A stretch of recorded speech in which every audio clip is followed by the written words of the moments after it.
용어 정리. 오늘 용어 정리에서 과거 제도로 들어가 보겠습니다.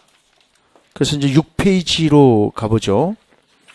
고려시대 이제 과거 제도하고 조선시대 과거 제도. 그런데 과거 제도를 굳이 공부할 필요가 있느냐?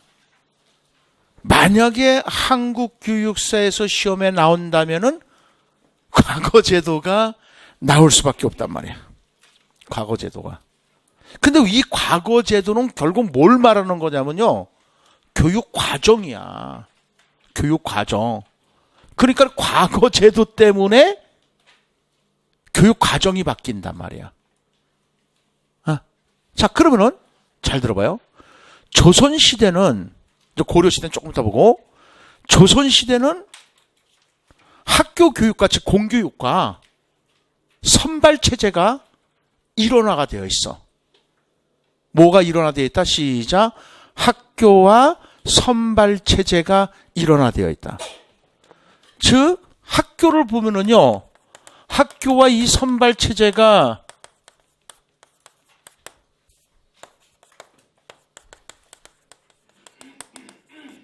일원화되어 있는데 무슨 말이냐면요, 저번에도 잠깐 얘기했던 거예요. 초등교육이 서당이죠. 그리고 이제 중등교육이 지방에도 있고 중앙에도 있단 말이야.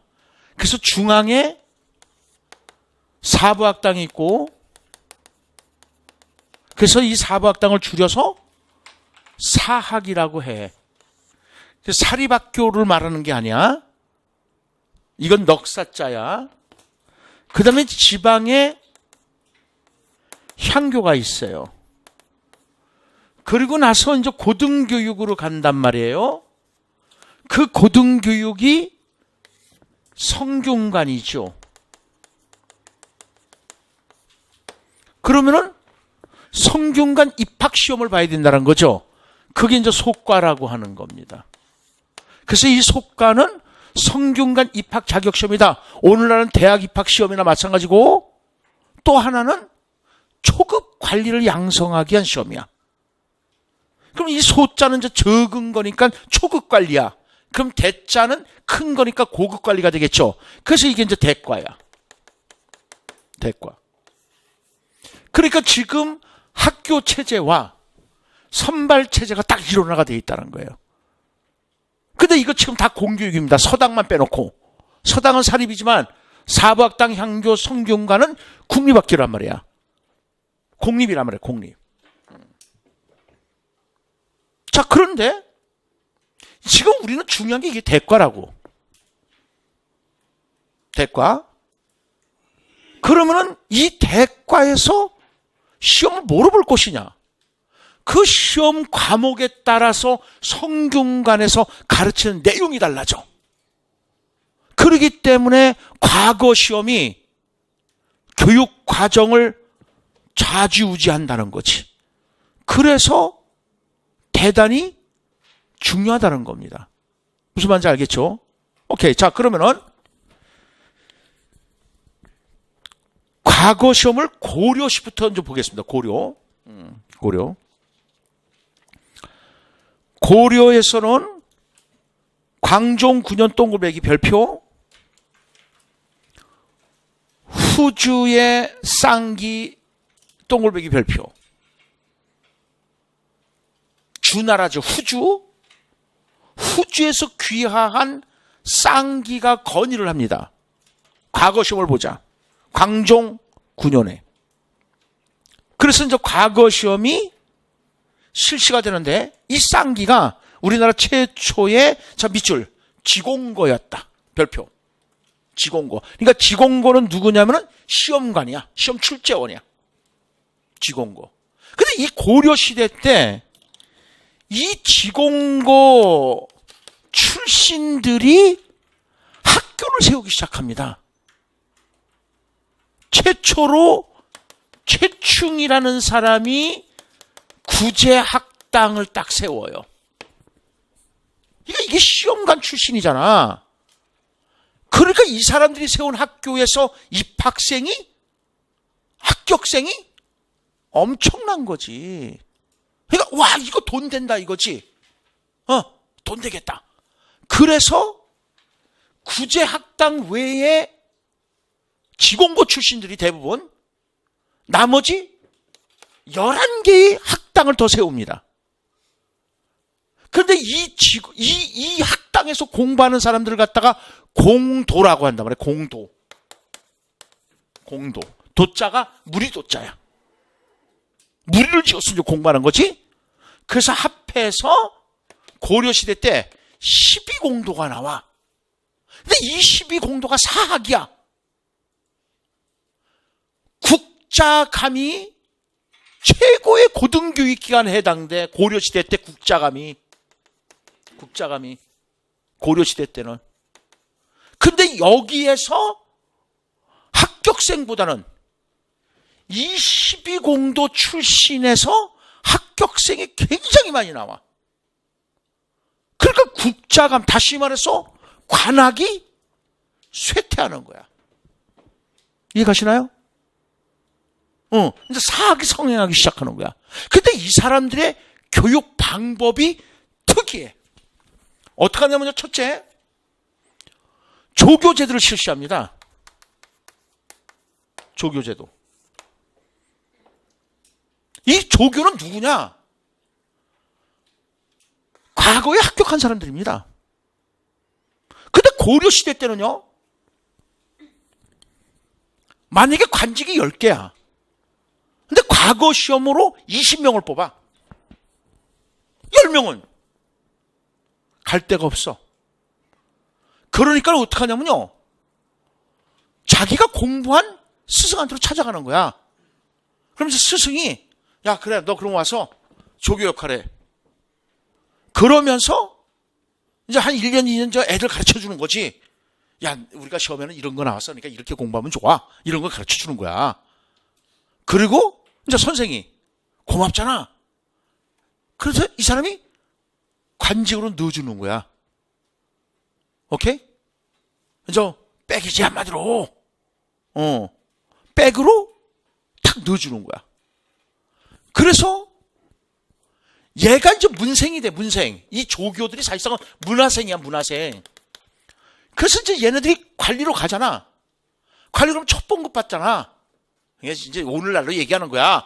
얘네들이 이제 인사가 와야 되잖아. 인사 와야 되잖아. 스승한테로 인사 오는 거야. 이 직원한테로 인사 오는 거야. 그래서 이 사람은 어떻게 했냐면 마루 위에 앉아 있어. 마루 위에 앉아 있는 주인이야. 좌주라 그래, 좌주. 그래서 마루 밑에서 이 사람 덕택으로 관직에 나갔던 사람들이 쫙 앉아. 마루 밑에. 그래서 음악에 맞춰서 인사를 올려. 이거를 좌주 문생제도라고 그래. 좌주 문생제도. 고려시대 때 특이한 제도야. 조선시대 때 이거 없어져. 왜? 좌주 문생제도가 결국은 뭐를 형성할 것 같아요? 그럼 파벌을 형성해. 오케이? 그래서 특이한 방법이 이 조교제도를 실시한 것이고, 두 번째로는요, 하과라고 있어. 하자가 여름 하자야. 오케이? 그래서 여름에 시원한 절간으로 가서 공부를 해. 그래서 하계 강습회라고 생각하시면 돼. 하계 강습회. 그 다음에 이제 세 번째가 뭐가 있냐면요, 각촉 부시라는 것이 있어. 아주 대단히 유명한 겁니다. 이게 각촉부시. 이 각촉부시는 오늘날로 얘기하면 뭐다? 뭐의 과거 시험이야.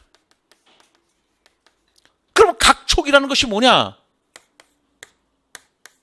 이 초야, 초. 초에다가 불을 붙여.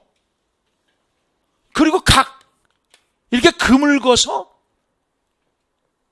새겨놓는 거야. 그래서 촛불이 여기 닿을 때까지 시를 짓는 거야. 그래서 이걸 갖다가 속성 시짓기라고도 해. 자, 고려시대 때 과거 시험은 유교 경전으로 시험을 봤습니까? 아니면 저 시짓기로 시험을 봤습니까? 시짓기야. 그래서 고려 시대보다는 조선 시대가 학문이 발전했다는 게 거기서 나오는 거야. 고려 시대 때는 문장학이잖아. 저 한문을 가지고 시를 잘 짓는 사람들, 그런 사람들을 뽑는 거였어. 그러니까 저기 좌주문생제도, 아니 저기 각촉부시를 보더라도 고려 시대의 과거 유형이 나올 수가 있는 겁니다. 그래서 보겠습니다. 5번 발표하십시오. 좌주문생제도다. 시험관, 이제 지공고라고 그래. 지공고. 그냥 그렇게만 알아두시고. 그래서 2번 이 반과로 시험관과 급제 간의 관계가 새로운 생기게 되는데 이를 좌주문생제도로 하면서 부자관계의 예로 지속되었다. 오케이? 그러니까 급제자가 고마워하는 거지. 그래서 아버님 이렇게 되는 거야. 아버님이나 마찬가지야. 그 다음에 과거제도와 교육. 과거제도에만 몰두해서 중국 고전학습에 치우치게 돼서 독자성 없는 교육이 실시가 됐고요. 사대주의 사상과 상고주의가 팽배해졌습니다. 자, 조선시대로 가겠습니다. 문무양과야. 자, 여기 보세요. 고려시대 때는 과거시험에 무과 없었어. 오케이? 고려시대는 과거시험에 무과 없어. 그런데 이제 조선시대로 오면서 과거시험에 문과, 무과, 문무, 양반 제도가 생기는 거야. 문과에 합격한 사람 양반, 무과에 합격한 양반. 그래서 우리가 양반이라 그러면은 과거시험에 합격한 사람을 양반이라 그러는 거야. 문무, 양반 제도가 이제 성립이 되는 겁니다. 고려시대 때는 무과가 없었어. 고려시대는. 네? 양반.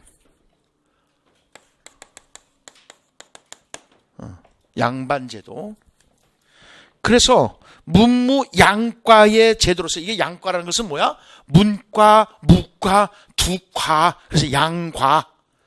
여기서는 지금 양반. 문과에 합격한 양반, 무과에 합격한 양반, 이런 사람들을 양반이라는 거야. 과거 시험에 합격하지 않은 사람을 양반이라고 얘기할 수가 없다는 거지. 근데 어쨌든 문과, 무과, 양과의 제도로 운영되었습니다. 자, 고려의 과거 제도는 무과가 없었다. 거기 별표하시고요. 그 다음에 2번 생원을 중시했다. 신진 유학자들은 사장을 중시하는 진사시를 억제하고 유학의 경전을 중시하는 생원시를 중시했다. 자, 이게 무슨 말이냐면요. 여보세요. 속과에 생원을 뽑는 생원시가 있고 진사를 뽑는 진사시가 있어요. 그래서 생원 100명, 진사 100명이야. 그래서 성균관 정원이 200명이야. 근데 저 200명 다 못 채워. 왜냐면요, 성균관 입학 안 하려고 해. 그러니까 성균관 정원이 비잖아. 실제로 이 성균관이라는 것은 조선시대 최고의 학부잖아. 근데 거기 안 들어간다니까? 그러니까 이거 조선시대로서는, 이게 조선에서는 이게 문제가 심각할 수밖에 없어. 왜 관악인데, 최고의 교육기관인데 이게 미달이잖아. 뭔 말인지 알겠어요? 그래서 뭐로 가냐면요, 100% 무상교육으로 갑니다. 그런데도 안 가. 왜? 여기 매일 시험 봐. 매일 시험 보는 일화. 또 그것만 시험 보는 게 아니라 또 한 달에 한 번씩 보는 월과. 또 그렇게만 보는 게 아니야. 3월 30일 날도 시험을 보고 7월 7석 날도 시험을 보고, 아니면 또 임금님이 또 성균관에 왔다라 갖고 성균관에 가서 또 공자상 있다고 저 제사하면서 또 시험을 봐. 알성시. 또 제주도 현감이 그냥 가만히 있으면 얼마나 좋아. 근데 제주도 현감이 우리 귤이 있단 말이야 이게. 그래서 귤을 임금님한테 드십시오 하고 보내. 그러니까 임금님이 이거 나눠 먹어야 돼. 그래갖고 성균관에 와. 그 귤을 가지고 그래갖고 그 시험 잘 보는 애들한테 나눠주는 거야. 황감시. 시험이 너무 많은 거야. 그러니까는 걔네들은 이 상투를 틀었지. 걔네들이 아니라 그 조상님들 상투를 틀었지. 만약에 오늘날이면 나보다도 더 머리가 빠져 있을 거라고. 재미없어? 설민석식으로 내가 하는 건데? 이거 머리가 확 빠졌을 거라고. 누가요? 아, 상투침은 없다고요? 아, 걔는 백호 찍어서 해요? 아, 그래요? 그래요? 그 내가 말하고자 하는 의도를 모르겠어요? 백호를 치든 뭐든 스트레스 받아서 이거 다 나간다는 거야. 아, 이런 참. 그래서 스트레스를 받는 거야. 그러니까 안 들어가.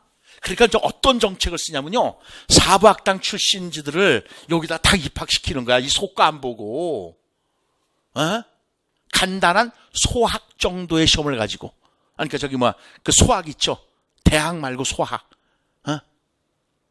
간단한 시험을 가지고 여기에 입학시키기도 한다고. 자, 어쨌든.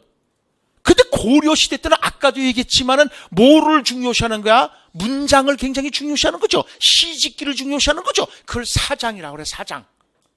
그래서 이 진사들은요, 사장을 중심으로 시험을 봐. 근데 생원들은요, 중용, 대학 이런 걸 가지고 시험을 본단 말이야. 그걸 경학이라고 그래. 경학을 중심으로 시험을 봐. 자, 그러면은 고려시대 때는요, 생원과 진사 중에서 누구를 중요시했을까요? 진사를 당연히 중요시하지. 왜? 고려시대 때는요, 사서가 안 들어온다니까? 사서오경 그러죠? 사서오경이란 말은 조선시대 때부터 들어오는 거야. 저번에 잠깐 얘기했잖아요. 고려 말 조선 초에 누구? 안향이라는 사람이 주자학을 들어온다 그랬잖아. 그러면서 조선시대 때 섭리학이 유행하기 시작하는 거야. 그러니까 학문적 발달은 어디가 있는 거야? 고려가 아니라 조선의 학문적 발달이 엄청나게 올라가는 거란 말이야.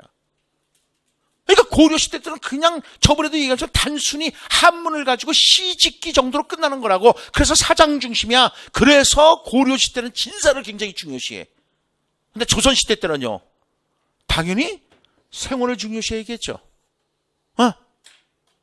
그 얘기야, 지금.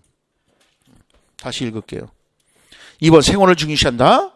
그래서 신진 유학자들은 사장을 중시하는 진사시를 억제하고 유학의 경제를 중시하는 생원시를 중시했다. 그리고 과거를 관학과 연계시켰다. 맞죠?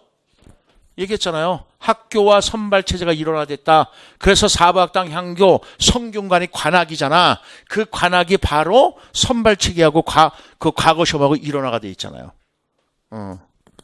그래서 특징 별표하셨죠.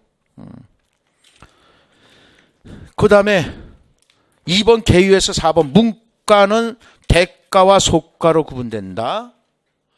대과, 속과. 그러니까 속과에는요, 여보세요. 무과는 속과가 없어. 무과는. 대과만 속과, 이 속과, 대과를 치는 거야. 문과만.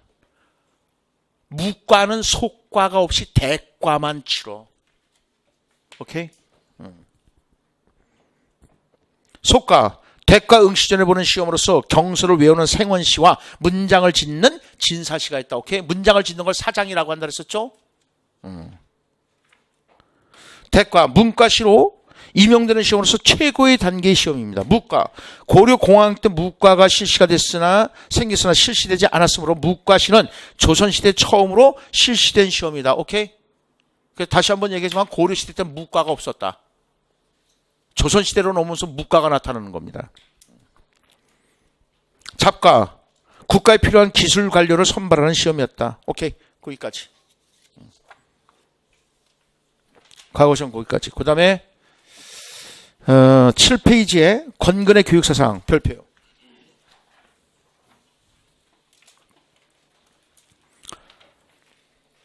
건근에서 1번 교육관에서 3번 반가로 별표. 수학을 굉장히 중요시한다 그랬었죠.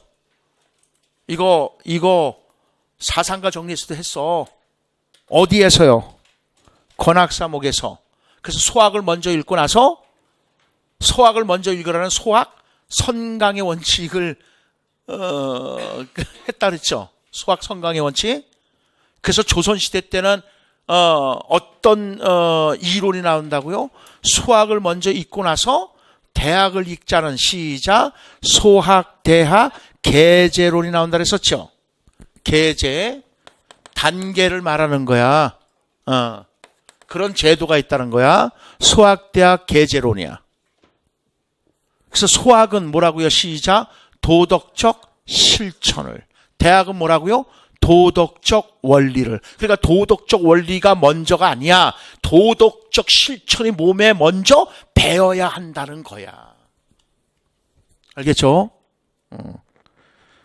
그래서 소학을 중시한 그런 권학사목에서 소학을 먼저 읽을 것을 강조해서 소학 성강의 원칙, 그것도 꼭 알아두시고요. 교육방법, 별표.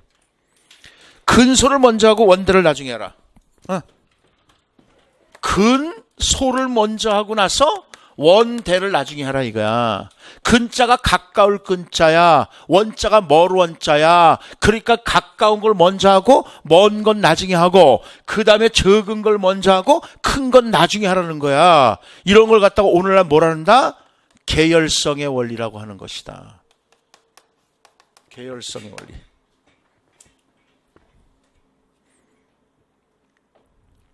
그래서 정성이라는 것은 가깝고 먼 것을 안으로 구하는 방법으로 군자의 실천 방법이고요.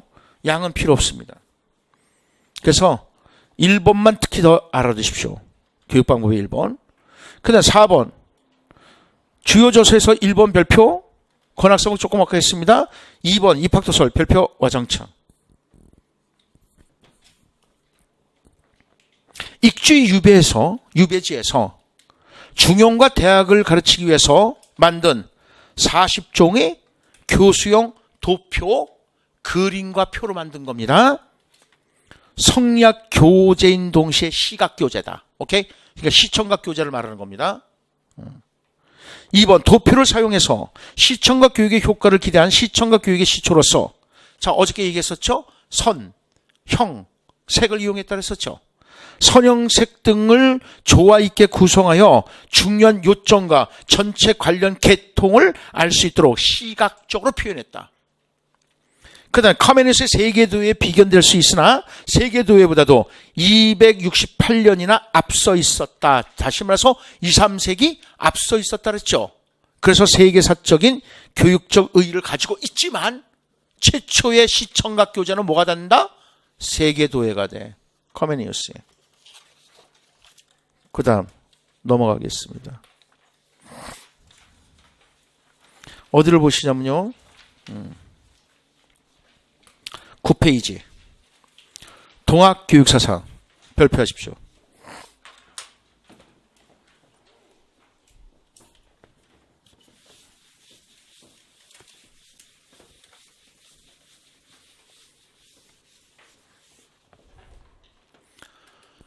동학. 교육이론. 동학의 세계관은 동학 교육사상의 기반이다. 직위 이론론과 시천주의 사고, 다른 거 몰라도 돼. 시천주는 꼭 알아두세요. 시자가 모실 시자야. 모신다는 거야. 천주, 하늘의 주인을 모신다는 거야. 동학 시천주 사상이야.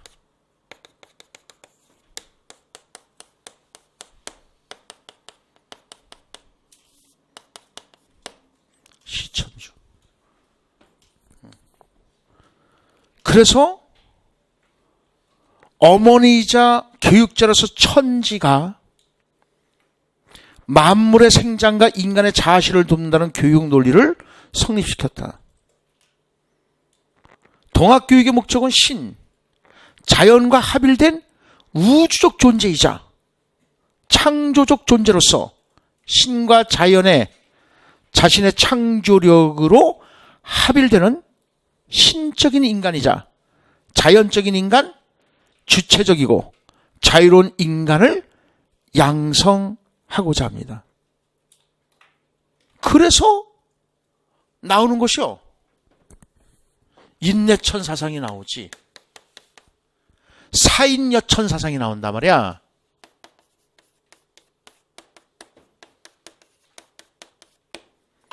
그럼 인내천 사상은 뭐예요? 사람이 곧 하늘이다. 이게 내자 인내천이야. 이게 하늘이 아니, 인간이 곧 하늘이다는 거야. 오우. 이거지. 하늘이 곧 인간이라는데 이거 그냥 안 놔둔다고요? 또 나중에 봅시다.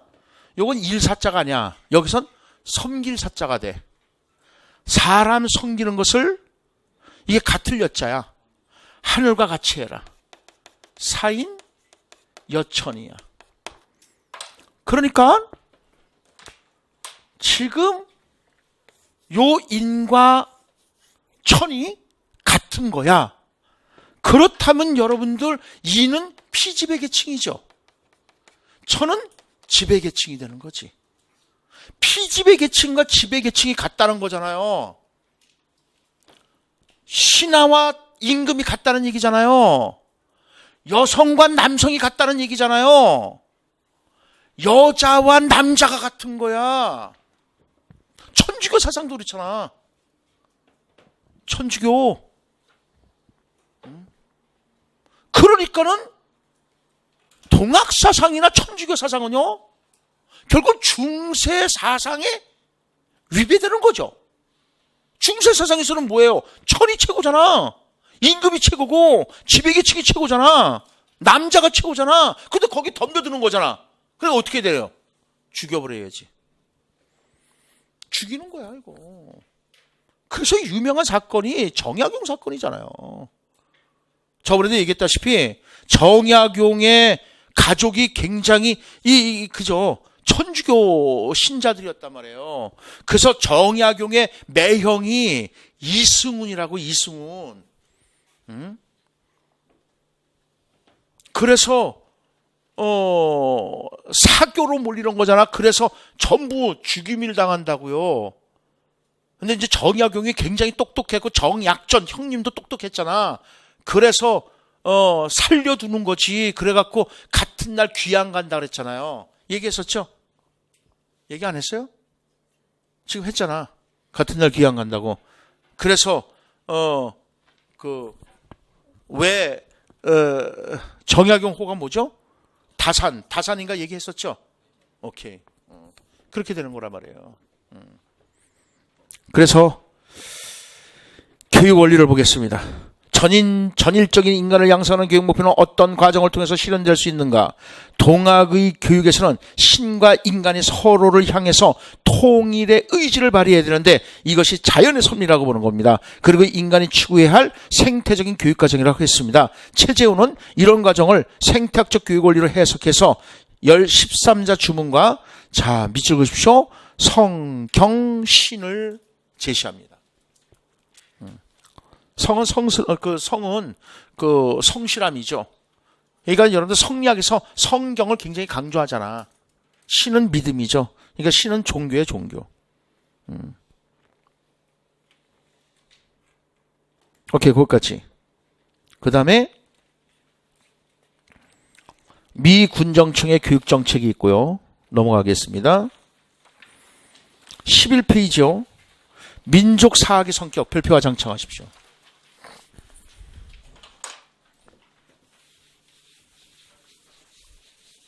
자, 1894년에 갑오 개혁이 되고 1895년에 1월에 홍범 14조, 2월에 이제 고종의 교육 입국 조서. 그래서 이제 고종의 교육 입국 조서를 반포한단 말이에요. 그러니까 입국 조서는 뭐야? 교육 입국 조서는 시작, 교육으로 나라를 세우겠다. 그래서 교육 구국 운동이라고 했었죠.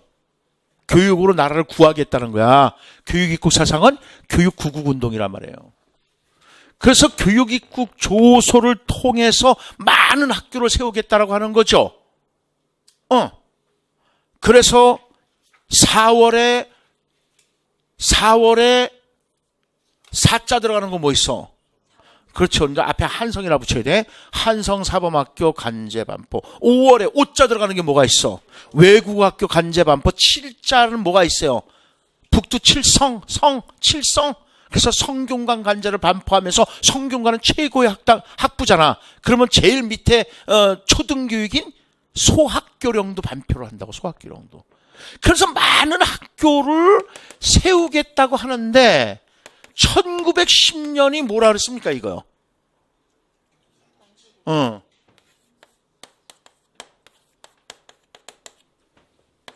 이렇게 얘기하면 안 돼. 한일 합방이라고 얘기하면 안 돼. 근데 외우기는 쉽지. 근데 한일 합방은 안 돼. 합방을 한다는 것은 결혼해서 합방하는 거잖아. 남녀가 뜻이 맞아야 합방하는 거지. 뜻이 안 맞는데 무슨 합방을 하냐고. 강제로 지금 우리를 갖다가 결혼을 시키려고 하는 건데, 얘네들이. 그래서 결국 뭐예요? 우리 외교권을 막 뺏기고 그러는 거 아닙니까? 그래서 나라를 뺏기는 거잖아요. 그래서 이걸 우리는 좀 뭐라는 거예요? 경술련이거든, 이게. 올해는 무슨 해죠? 무술년인가요? 이게 이제 경술년이란 말이야. 이 경술년에 나라가 부끄러운 일을 당하는 거죠. 그래서 경술, 나라 국자, 부끄러울 치자란 말이야. 경술국치란 말이에요. 그러니까는 이 전까지가 요 바로 앞에까지가, 그러니까 1909년까지가 농공상 학교 관제를 반포해. 그래서 거기 끝이야. 이제 더 이상 학교를 못 세워. 그러니까 이 1910년 이후서부터는 얘네들이 이제 무단 통치를 하기 시작한단 말이야. 배추단이 아니라 무단. 무단으로 맞아봐. 얼마나 아픈데. 그래서 무단은 무력으로 이제 통치를 한다는 거야. 무력으로. 그래서 순경이란 말을 없애버리고 헌병이란 말을 쓴다고, 얘네들이. 그리고 대한제국이라는, 그러니까 대한제국이니까 황제가 되는 거거든. 근데 조선으로 확 강등을 시킨다고. 이 나쁜 놈들이. 그리고 언론과 집회의 자유를 철저히 봉쇄를 한다고. 그러니까 이때는 이제 누가 움직이기 시작하는 거야? 민족 지도자들이. 이제 고종은 일단은 이제 막 족쇄가 다 채워진 거잖아. 그러니까 민족 지도자들에 의해서 학교를 막 세우려고 그래. 주로 중등교육으로 많이 세워. 왜? 저번에도 얘기했지만은 일제 아이들은 우리의 고등교육을 못 받게끔 한단 말이야. 한마디로 먹물 들어가면 지네들한테 덤벼들거든. 그래서 문제가 생겼다 그랬잖아요. 해방 이후에 초등학교는 굉장히 많은데 중학교가 모자란다 그랬잖아요. 그래서 무주 파동이 벌어진다 그랬었잖아요. 무주. 무즙으로 엿을 만들 수 있다는 걸 증명해 보이기도 하잖아요. 그런 사건이 벌어진다고. 그래서 이제 민족주의자들에 의해서 사립학교가 이제 사오는 거야. 그걸 민족사학이라고 하는 거야. 그래서 근대 교육은요, 관학보다는 사학이 주도적으로 이끌고 나가는 겁니다. 그게 굉장히 큰 특징입니다. 그래서 민족사학의 성격을 보겠습니다. 개화 사상과 민족주의 성격을 가지고 있습니다. 민간사학은 처음에는 선진 여러 나라의 문물을 받아들이는 개화 사상에서 출발했으나 일제의 침략이 노골화되면서 민족주의적 성격을 띄어갔다. 그래서 여러분들 저번에도 얘기했다시피 도산 안창호 선생님이 세운 유명한 학교 하나가 대성학원이 있다고, 대성학원. 근데 대성학원의 엄주익인 것 같다, 엄주익. 엄주익이라는 교사가 주권 회복을 위해서 우리가 할 수 있는 일이 뭐냐라고 시험 문제를 냈는데 학생 한 명이에요. 요인 암살과 폭탄 테러라고 썼단 말이에요. 그걸 만점을 줬다고. 그래서 그 학교가 폐쇄 조치당한다고, 일제에 의해서. 독립운동입니다. 민족사학은, 민간사학, 민족사학은 을사보호조약 같은 소리 하고 있네. 우리가 언제 지네들한테 보호해달라 그랬어. 그죠? 이거 을사늑약이라고 해야죠. 을사늑약입니다. 그러니까 을사보호조약, 을사늑약 이후에 독립운동의 성격을 띄어가는데 특히 을사늑약 이후에 민족교육운동을 교육구구운동이라고 한다. 그러니까 우리가 이제 크게 엄격하게 따진다면은 교육 입국에서 출발해서 교육 구국으로 가는 겁니다.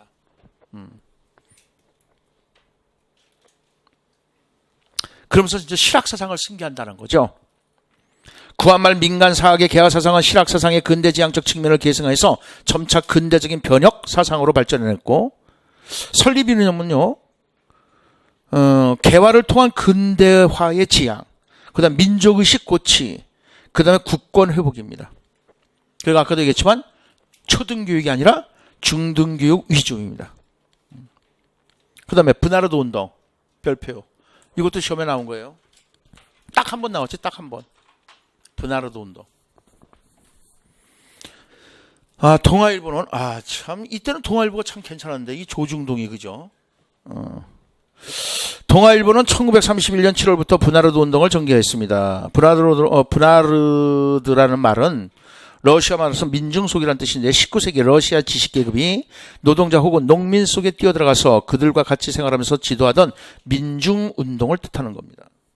이 운동은 문맹자에게 우리 글을 가르치면서 미신타파 금지운동, 축첩제, 축첩이 뭔지 알죠? 첩. 그러니까 오늘날 하면 세컨드.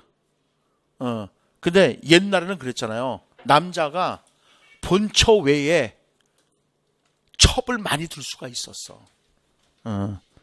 그러니까 그게 이제 악습이라는 거지. 축첩제도. 그래서 축첩제 폐지 등 주로 생활 개선, 문화 생활을 계몽하고자 했다. 이 운동은 학생 계몽대를 주축으로 하여서 학생 강연대, 학생 기자대 등 세 분야로 그러니까 조직되었고 이 운동은 1934년까지 계속되다가 1935년에 일제 당국의 금지로 중단되었다. 그래서 이때는요, 그 지식인들이 특히 학생들이 민중 속으로 그래갖고 막 농촌으로 들어가는 거야. 그러니까 여러분들 그 심훈의 상록수라는 그 소설이 농촌 계몽운동이야. 그래서 거기서 최영신이 그저 농촌으로 가서 교회당에서 애들 가르치는 거잖아. 나도 그건 읽은 지가 꽤 오래돼서 이제 뭐 금을 거놓고 애들 너무 많으니까 그래서 애들이 막 창문 밖으로 막 이렇게 보고 막 하는 거 그런 장면인데 읽은 지 오래가 돼서 그 다음에 그래서 이제 브나르 운동이 바로 그러니까 계몽 운동이라는 거 민중 속으로 그래서 우리 대한민국이 그때 가지고 있었던 그 문화 생활이 상당히 문제가 많았어. 지금 축첩제가 아주 가장 큰 문제였고 그 다음에 겨울만 되면은 이 사람들이 할 일이 없어 농촌이. 그러니까 겨울만 되면은 농촌에서 할 일이 없으니까 뭐 한다? 그럼요. 고스톱 친다고요. 그러면서 술을 먹고. 그럼 술을 먹으면 어떡한다? 그럼요. 싸움박질 하는 거야. 그래서 우리 민족끼리 치고받고 싸우는 거야. 그러니까 얘네들은 자꾸만 결국 화투가 일본 애들에 의해서 들어온 거잖아요. 우리한테 자꾸만 그거 주는 거야. 그래서 결국은 피폐하게 만드는 거야, 우리를. 그러니까 여러분들 고스톱 이런 거 치지 마. 나는 안 해. 난 고스톱 안 한 지가, 꽤 오래됐어. 그리고 옛날에 했어도 친구들 아버지 뭐 돌아가시거나 뭐 이렇게 뭐 누구 돌아가실 때 상가집에 가서 친구들 할 때 내가 안 치면 안 되잖아. 가만히 앉아서 그냥 3만 원 잃어줘. 나는 3만 원 이상 이루면은 이제 이 3만 원 이상은 노름으로 내 자신 스스로가 그냥 규정을 해놓은 거야. 그래서 나는 돈을 못 따. 그냥 잃어. 빨리 이루는 게 나아. 그리고 이제 서빙하기 시작해. 서빙하면서 라면 필요한 사람으로 나 라면 좀 끓여줘. 알았어. 그러고 내가 가서 라면 끓여와요. 그 라면 값을 받죠. 근데 그 라면은 그 상가집에서 나오는 거야. 근데 라면 값 받아요, 내가. 그래서 아줌마들 줘. 아니면 그 돈 모아갖고 애들 막 싸우고 난리야. 그래서 야, 내가 이만큼 모았는데 오늘 아침에 가서 해장국 마시자. 먹자. 이건 내가 쏠게. 그러면 걔네들 막 열받아. 그게 네 돈이야, 내 돈이지. 그럼 먹지 말든지 너는. 그러면 알아서 먹을게. 그러고 쪄줘야죠. 그래서 거기서 돈이 권력이로구나. 마르크스 말이 맞구나. 그때 다시 한번 확인하기 시작합니다. 그러니까 그런 거 하지 마. 그래서 미신타파. 이때는 완전 미신. 그래서 맨날 굿하고. 그러니까 결국 돈 모아서 어떡하는 거야. 굿으로 다 날리는 거야. 그러니까 우리가 자립이 안 돼. 지금 미신들 안 믿잖아. 이게 자연과학이 발달했기 때문에 미신을 안 믿는 거지. 그러니까 어디 점 보러 다닌다? 하지 마. 이거 보니까 다 점 좀 본 눈치들인데. 그래, 근데 뭐 그냥 가선 할 수는 있지만 그거에 의존해서 뭐 구술 한다든가 그런 건 하지 말라는 거지. 오케이? 자, 그 다음에 뒤로 넘어가겠습니다. 성리학. 별표하십시오. 성리학은 얘기한 거잖아요. 그죠?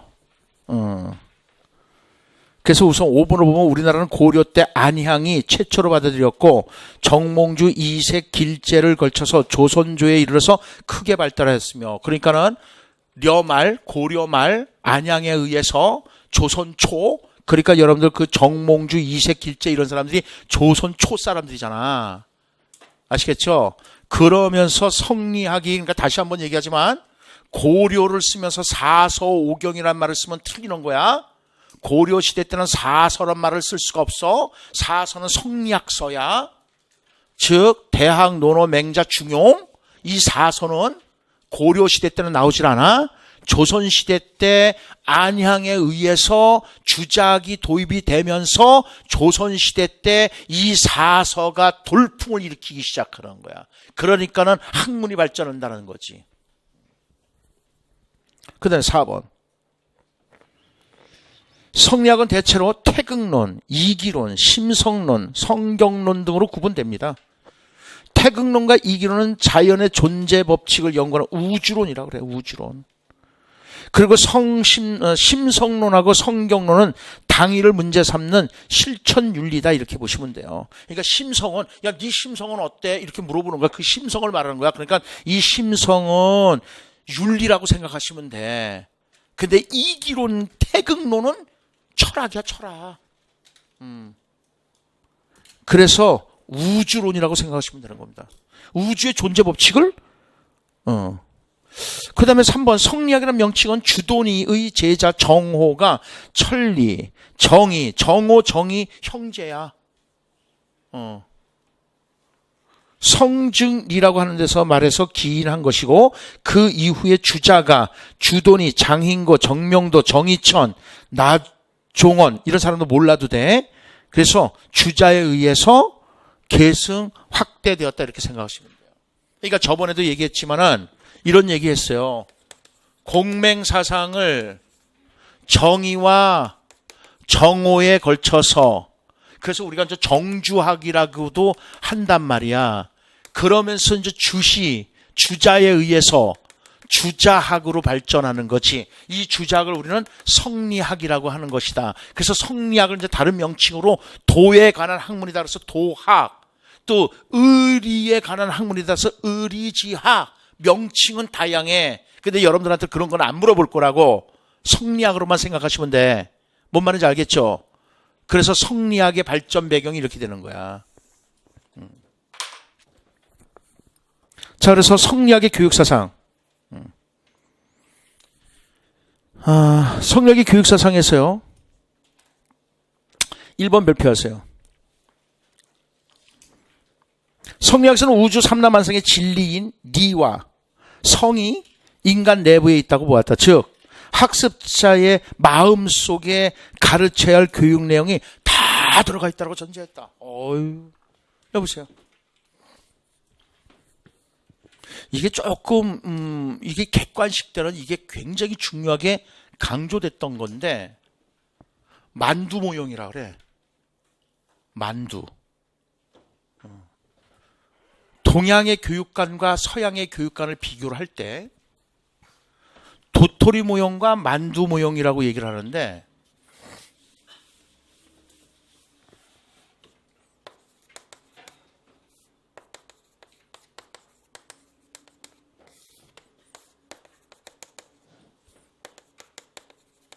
요거는 좀 알아두시는 게 좋아. 그러면은 같은 글을 썼어도 성리학에 대한 올바른 이해가 있다고 봐요. 도토리 모형은 서양이고요. 만두 모형은 성리학에서 말하는 교육관이야. 그런데 도토리는 뭐냐? 봐봐요. 씨앗을 심잖아요. 그러면 그 씨앗을 심은 다음에 나중에 도토리 나무가 나오는 거잖아요.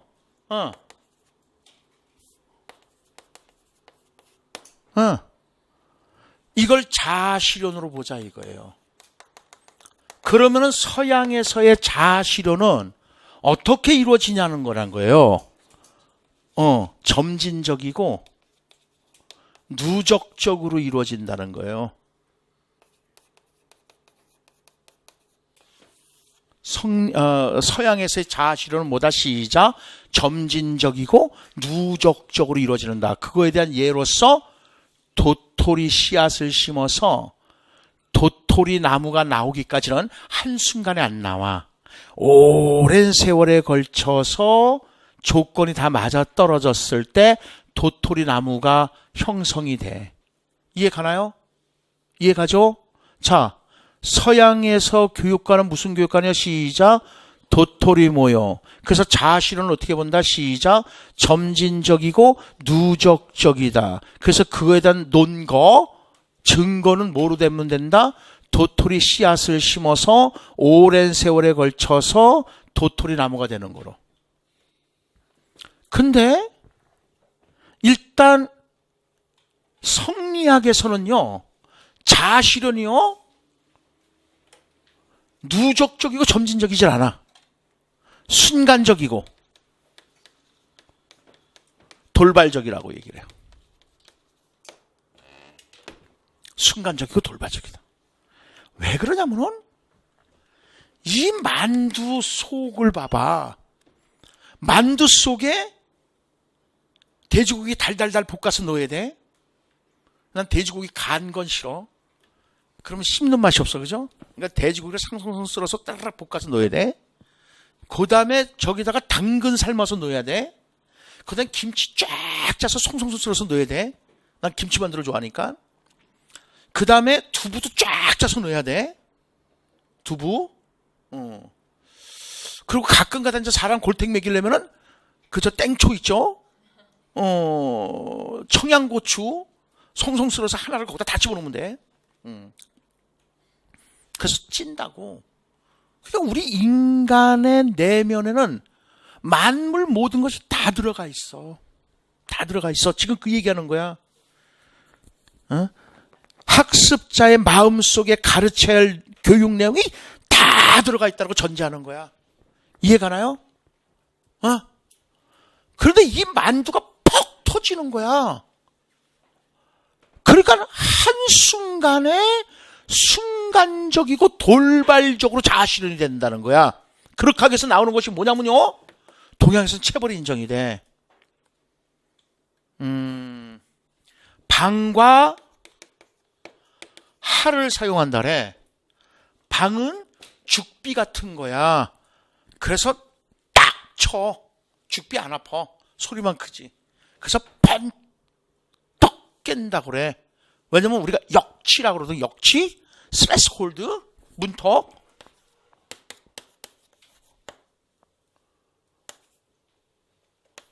이렇게 되나요? 문턱이? 스레스홀드.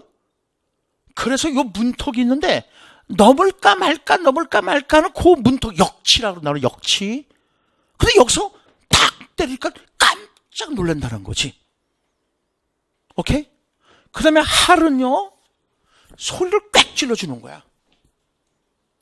그래서 방과 할을 통해서 이미 우리가 다 내면에 들고 있어. 모르는 게 아니야.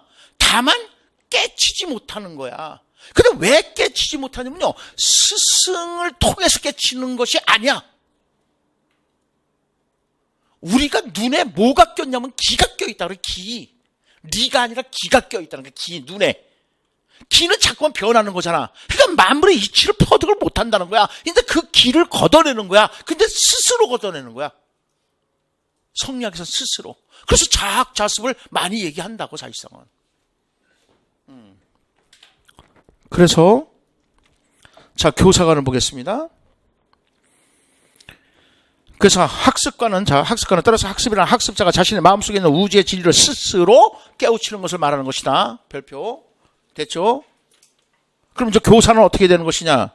스스로 탐구하는 존재가 되어야 돼요. 그리고 학생들이 본받을 수 있는 존재가 되어야 되는 것이다. 오케이? 그 두 가지. 자, 성선설, 성학설은 얘기를 했습니다. 세교육운동 소박하게 발표하십시오.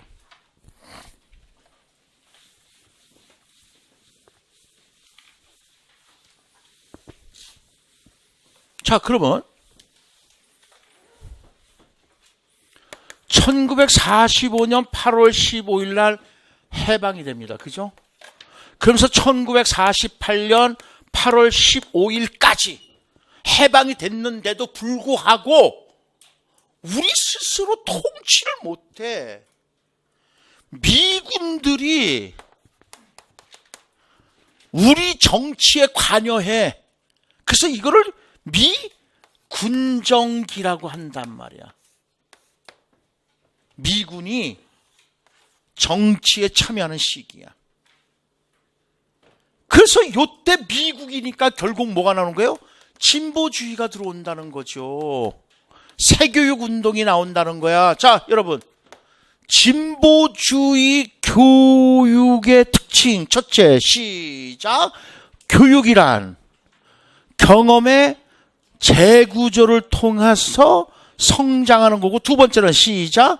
생활 중심의 교육이고, 세 번째는요, 아동 중심의 교육이고, 네 번째는요, 민주주의 교육 이념의 확산이죠. 그리고 그 밑에 5번이 있었죠.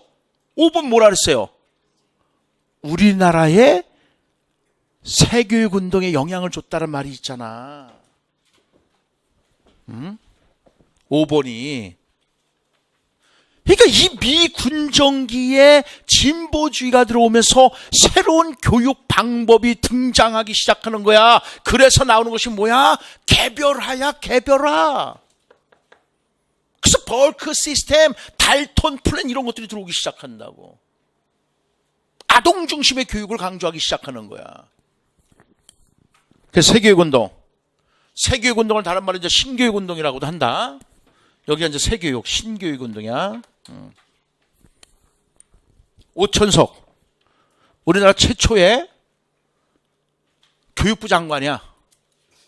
그러니까 미 군정기의 교육부장이야. 교육부장. 오천석이 주도가 되어서 진행된 것은 민주주의 교육 이념과 미국식 진보주의 교육 방법을 도입하고자 한 교육운동이다. 새교육운동의 지향점은 어디 있느냐? 전통적인 교육이 어떻습니까? 계급주의, 차별주의잖아요. 그걸 이제 배격하려고 하는 거야. 양반이라는 제도가 있는 것 자체가 차별주의잖아. 계급주의잖아. 그걸 철폐하려고 하는 겁니다. 그리고 일제의 잔재를 불식해야 돼. 가장 중요한 건 일제의 잔재를 불식하는 겁니다. 그 다음 2번, 인간을 도구화하는 교육을 배격하고 사람 자체를 목적으로 하는 교육을 지향한다. 일제가요, 인간을 도구화시켰습니다. 한마디로 뭐예요? 일제시대 때는요, 학생들을 전쟁의 도구로 수단화시켰다고. 그래서 학도병이라 그러나요? 그런 거 끌고 가고, 그 다음에, 정신대, 그 다음에 징용, 이런 걸 다 끌고 가는 거란 말이야. 모든 학교가 전시체제가 돼버리는 거야. 그래서 학생들도 여기 각반이라고 그러지, 각반.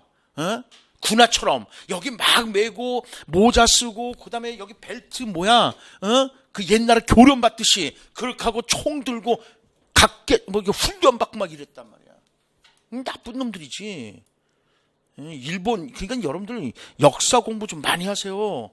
저도 부족하지만 많이 하셔서 일본을 이겨야 돼. 그런데 일본어 잘하셔야 돼. 그러면은 일본어를 이기기 위해서. 그러니까 우리 일본어 선생님들은 일본어 선생님 계시나요? 일본어 선생님들은 진짜 공부 열심히 하셔서 애들한테는 잘 가르치세요. 우리가 일본 받아들일 건 받아들여야 돼. 그렇지만 그 길을 해야 될 문제. 근데 사실상은 일본이 있기 때문에 우리가 발전할 수도 있어. 왜? 그 일본의 그 모습을 이기기 위해서. 그러니까 여러분도 축구 시합에서도 지면 우리 난리 나잖아. 그래서 우리가 축구가 발전하잖아. 그래서 경제가 발전해야지. 일본 경제한테는 뒤지면 안 돼. 그러니까 일본을 알아야 우리가 일본을 이길 수가 있어. 지피지기 백전백승이라고 그러잖아. 그 다음에 억압과 복종의 교육. 이게 일제시대 때 그렇게 한 거잖아. 그래서 어쨌든 일제의 잔재를 불식시킨다라는 대전제가 있는 거야. 일제의 잔재를 불식시키기 위해서 인간을 도구하는 교육을 배격하고 사람 자체를 목적으로 하는 거고, 그 다음에 억압과 복종의 교육에서 벗어나서 자유인의 교육이 돼야 되는 것이고, 획일주의 교육을 거부하고 개인차와 개성을 존중하는 교육을 지향해야 되고. 무슨 말인지 알겠죠? 과거의 문화유산을 전달하는 지식 중심, 서적 중심의 교육을 배격하고 생활 중심의 교육을 지향한다. 진보주의가 생활 중심, 아동 중심이잖아. 이해가죠? 오케이. 그래서 이제 새교육운동 방법은요, 교사 중심이 아니라 아동 중심, 주입식이 아니라 자발적 교육, 일률적 교육이 아니라 개성 적용, 교과서 지상에서 경험 중심으로, 기억본위의 지도에서 생활본위의 지도로. 기억본이라는 건 뭐야? 암기시키는 거잖아. 오케이? 그래요. 그러면 여기까지 하고 다음 시간에 실학교육 14페이지 실학교육을 해서 다음 시간에는 무조건 한국사까지는 이제 끝마치겠습니다. 아시겠죠? 오케이. 자, 수고들 하셨고요.